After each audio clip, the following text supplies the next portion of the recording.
Narumpayu Newskum, ka channel nam daki padba, ka briyo nyo tarp.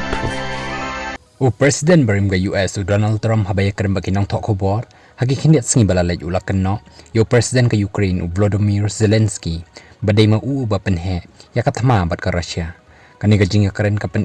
baga United States of America, kala banam ajing karsyan syu yaka Ukraine, dadaw Trump, unjab biyang yaka syuki President, hakaniga election kapanwan. Kumtala ong bautew nang yalam ka Republican, ujikan tok man kapor yaw nang yalam ka Ukraine, baday mauuba kwa man penhe, yakatama bat ka Russia. Badu Trump, ulakan tok juru yaka jing up, jang ka Ukraine yakila jing erap, bagi song jing erap siya katanat sipay, jang ka, naka US nado basdang, jang ka tama house nem aharja apuar.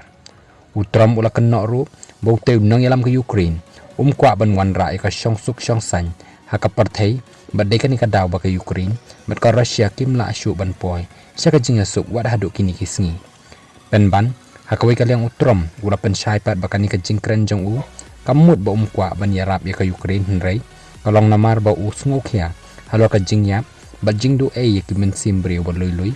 bat pa President ka Ukraine, simladay, ban penbanat ma persya ka Russia. Namal laong ro ba Zelensky, ulapan ihaw Trump haka jing lang balalong, ha New York haw nailur, balalay habaya day bat ki jing tumu jang ka Ukraine, ban yo ban penkut no ya katama bat ka Russia.